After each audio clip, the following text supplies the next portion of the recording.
This way just for $10, Addison?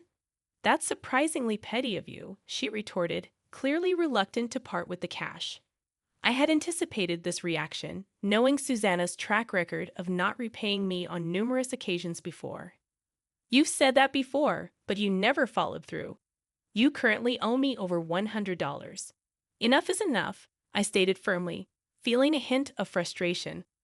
Susanna's frown deepened, and she glared at me like a stubborn child. However, I was determined not to back down. Today, Susanna's behavior was quite troublesome.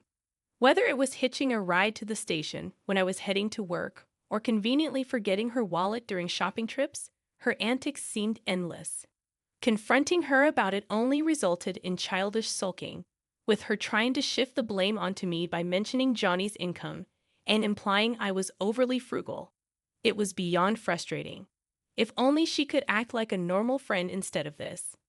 On the day of our shopping trip, Susanna hopped into the car ahead of us, quipping, "Did you forget anything, like your wallet?" I responded curtly, "You should check too," before urging Johnny to start the car. With Cliff safely with my parents, we made our way to the wholesale store where we found it jam-packed with shoppers. Despite the chaos, I kept our plan firmly in mind. However, we wouldn't have needed the plan if Susanna simply paid her own way. "Wow, look at all this food! They have such a variety," Susanna exclaimed, enthusiastically piling her cart with bags. "Try to keep your items separate," I suggested, but she waved it off, saying we could sort it out later. Despite my warning, my cart soon overflowed with items. I regretted grabbing a cart in the first place, only intending to pick up a few things. It seemed she had no intention of paying for herself, oblivious to our silent frustrations as she continued browsing without checking prices. As we approached the checkout, Susanna's familiar habits resurfaced. Something seems off." Johnny and I exchanged concerned glances. Susanna fumbled through her purse, looking expectantly at us as if waiting for a prompt. When we remained silent, she couldn't hold back any longer and loudly declared, "Oops, I left my wallet at home." Johnny and I exchanged a knowing look, deciding it was time to put our plan into motion. "Oh, I forgot to grab something," Johnny chimed in as we stood in line. I went along with Johnny's plan, nodding in agreement. Susanna, who had been rummaging through her purse, turned to us. "Could you go get it?" she asked. "But what if you can't find it?" I responded, "I know where it is." "Susanna, can you watch the cart while we go back?" I asked, pushing the cart towards her. Susanna instinctively took hold of it. "Huh?" she questioned. "We'll be quick. You sure you'll be okay? Remember, I don't have my wallet," I reminded her. Susanna reluctantly agreed to wait in line while we went to fetch the forgotten item. Johnny and I exchanged a subtle smile, making sure Susanna didn't notice. We then discreetly hid behind shelves and people, keeping a close watch on her. It seemed our plan was unfolding as expected. How long would she wait? With the cart full of items, she couldn't easily abandon them when it was her turn. Suppressing a mischievous chuckle, we remembered how Susanna always relied on my wallet. There were instances when she would make excuses to leave early if I refused to pay. Recalling this, Johnny suggested we turn the tables on her. However, we had agreed that if Susanna made any attempt to pay, we would let it slide this time. But true to form, the moment she reached the checkout, she announced she'd left her wallet behind, seemingly banking on us to foot the bill. It was a predictable move, especially considering her lingering resentment over the last lunch money. Sensing that we weren't returning, Susanna began to look around nervously, staying in line, perhaps contemplating her next move if we did come back. As the line advanced, Johnny and I decided to proceed with the next step of our plan. "Sorry, Susanna, but my mom just called with an urgent matter. You know she's looking after the kids and can't leave the house, so we need to head back home," I informed Susanna over the phone. Susanna's voice betrayed her shock and panic. Wait. What about paying? I forgot my wallet too." "Please hurry back and pay before you leave. Nowadays, you can pay with your phone, right? Figure something out. And most of the shopping is yours anyway. If you don't want to pay for a few items, just remove them from the cart." It should be quick, since we only picked up 2 or 3 things. Susanna's voice grew increasingly irritated. I don't have any means to pay. Come back now, or at least leave Johnny here. Johnny interjected, taking my phone with an exasperated tone. I need to help with the heavy lifting. Sorry, but you'll have to take a cab back. It's urgent. Or maybe get your husband Phil to pick you up. Susanna was left speechless. We knew she was wary of Phil, as we had heard from other local mom friends about her previous encounters where Phil had sharply scolded her. Despite this, she hadn't learned her lesson and continued her schemes behind Phil's back. That's the situation. If you're unsure how to use your phone to pay, ask the staff. They should be able to assist you. As that register accepts mobile payments, I explained. Susanna clenched her teeth. Did you set me up? Of course not. Isn't it normal to pay for your own things? Why would I set you up? I responded calmly.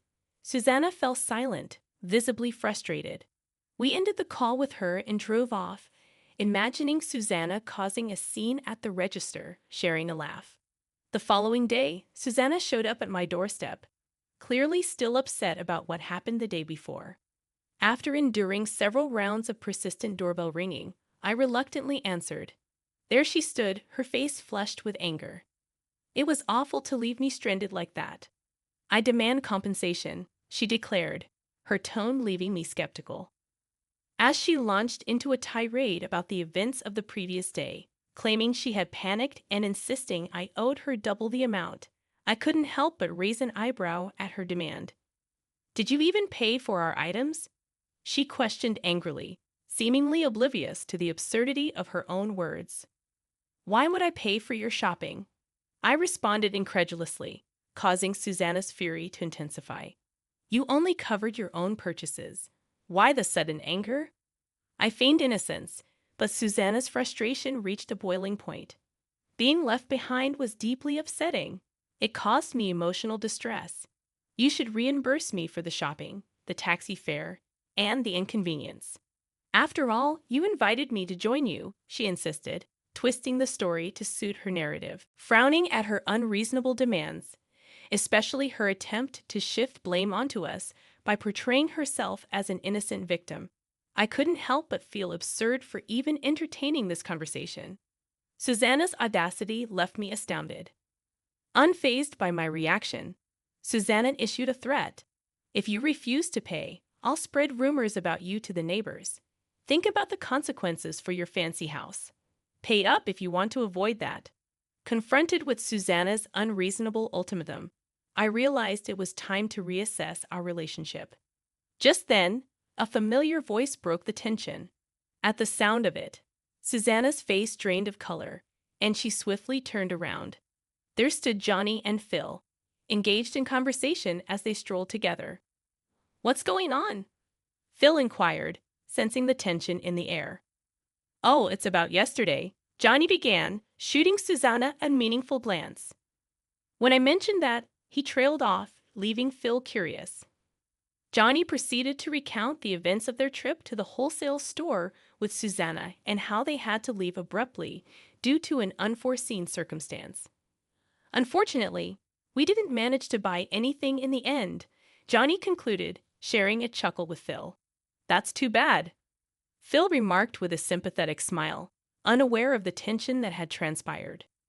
Turning to Susanna, Phil questioned her. What's your side of the story? Suddenly stripped of her previous assertiveness, Susanna stumbled over her words, attempting to formulate a response.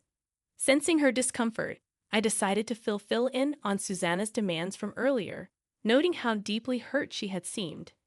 I'm genuinely sorry, but asking for compensation and shopping money seems a bit excessive, I expressed, causing Susanna's face to pale. What do you mean? Susanna protested, her voice tinged with desperation. That's not how it is. But wasn't that the purpose of your visit today? Or was there another reason? Phil interjected, his tone curious yet perceptive. Caught off guard by Phil's directness, Susanna lapsed into an uneasy silence, her frustration palpable. Phil, sensing that something wasn't adding up, frowned in suspicion. Noticing Susanna's pleading gaze, she turned to me for support, but I remained silent. Next time, we won't leave you behind. Let's go shopping together again, all right? I suggested with a faint smile, attempting to diffuse the tension. Okay, okay, Susanna replied hastily, her face drained of color as she hurriedly made her exit. Later, Phil confronted Susanna once more. This wasn't the first time such an incident had occurred, and his frustration was entirely justified. He had personally looked into Susanna's actions after receiving multiple complaints from other local moms, which only fueled his anger. Confronting Susanna about her exploitation of others, he discovered her misuse of household funds on luxury items, which had led to discussions of divorce. Desperate to salvage their marriage, Susanna pleaded with Phil, but he felt betrayed and ultimately decided to kick her out for the sake of their child. Eventually, they went through with the divorce proceedings, with Susanna returning to her family's home to assist with farming. With the troublesome influence of Susanna gone, the neighborhood regained its peace. Nevertheless, we maintained our friendship with Phil and continued to offer our support whenever needed.